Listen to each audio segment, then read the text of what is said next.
Hi வாங்க வீடியோக்குள்ளே போகலாம். என்ன பார்க்கலாம் அப்படின்னா, ஹீமோகுளோபின் கம்மியாக இருக்கவங்க அவங்களுக்கு என்ன பண்ணணும் அப்படிங்கிறத பற்றி சொல்கிறேன். யாருக்கெல்லாம் ஹீமோகுளோபின் கம்மியாக இருக்கோ அவங்களாம் காலையில் வெறும் வயித்துல எந்திரிச்சோன்னே என்ன பண்ணுறீங்கன்னா, பாருங்கள், இந்த மாதிரி நல்லா பீட்ரூட் எடுத்துக்கோங்க. பீட்ரூட் வந்து நல்லா, அதாவது நல்லா ஒரிஜினல் பீட்ரூட் வாங்கிக்கோங்க. அந்த பீட்ரூட்டில் வந்து பகுதி பீட்ரூட்டை நல்லா நறுக்கி மிக்ஸி ஜாரில் போட்டு நல்லா அரைச்சி எடுத்துக்கோங்க. அதில் ஒரு ஏலக்காய் போட்டுக்கோங்க.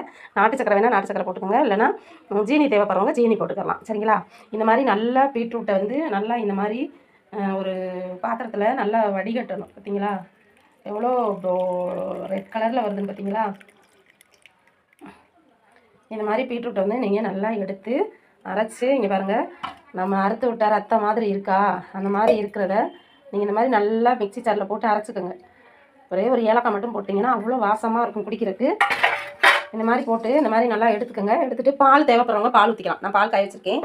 பால் தேவைப்படுறவங்க ஊற்றிக்கலாம், தேவையில்லைன்னா விட்டுறலாம். பாலை வந்து நல்லா காய வச்சுக்கோங்க. காய வச்சு நாட்டு சக்கரை போட்டுக்கலாம். நமக்கு என்ன தேவையோ அதை போட்டு இந்த மாதிரி நல்லா புழிஞ்சு விட்டுட்டு, ஹீமோகுளோபின் இல்லாதவங்க கண்டிப்பாக இந்த மாதிரி நீங்கள் ரெகுலராக எடுங்க.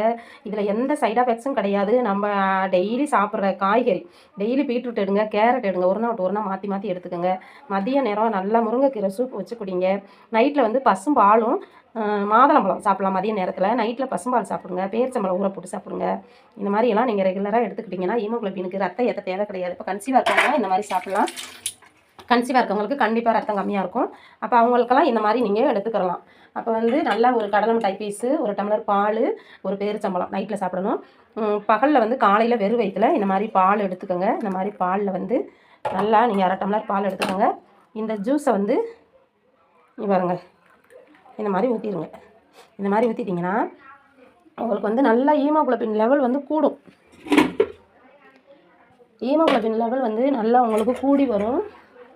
அப்போ என்ன பண்ணுறீங்கன்னா, இந்த மாதிரி போட்டு நல்லா ஆற்றி விட்டுட்டு டெய்லி காலையில் ஒவ்வொரு டம்ளர் எடுத்துக்கோங்க. எடுத்துக்கிட்டிங்கன்னா உங்களோட இந்த வீடியோ பிடிச்சிருந்தா சப்ஸ்கிரைப் பண்ணுங்கள், லைக் கொடுங்க, ஷேர் கொடுங்க, கமெண்ட் கொடுங்க. நன்றி, வணக்கம்.